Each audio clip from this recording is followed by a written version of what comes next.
Fit-tieni parti tal-konsultazzjoni lejn xandir inklusiv ġie diskussa l-importanza li l-qasam tax-xandir f'pajjiżna jkun iżjed inklusiv u jkun hemm il-partiċipazzjoni bisħieħ tal-persuni neqsin mid-dawl.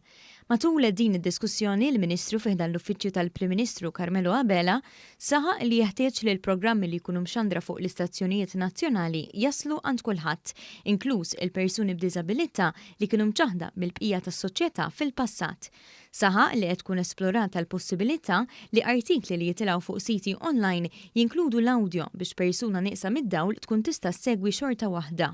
Imma wkoll li aħna ninkludu aktar persuni li għandhom sfidi differenti. Fosthom persuni li għandhom problema tal-vista fid-daw tajnejhom, allura jridu nħarsu lejn aktar inklużjoni billi dal-persuni wkoll ikun hemm programmi adattati għalihom ħalli bekk ix-xandir f'pajjiżna ikun aktar inklusiv u ta' kwalità. Il-Ministru għall-Inklużjoni u l-Kwalità tal-Ħajja Giulia Farrugia Portelli qalet li l-an tal-Gvern huwa li dejjem itejjeb is-servizzi li huma diġà offruti. Qalet li għalhekk fil-jiem li ġejjin se tkun varata strateġija nazzjonali dwar id-diżabilità li se tkun qed tirrevedi l-istatus ta' persuni neqsin mid-dawl f'pajjiżna.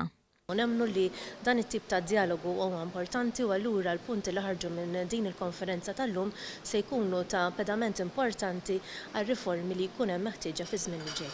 Preżenti għal konsultazzjoni kien hemm ukoll il-Kap Eżekuttiv tal-Awtorità tax-Xandir Dr. Joanna Spiteri, kif ukoll il-Kummissarju għad-Drittijiet tal-Persuni b'Diżabilità Samantha Paġgazan.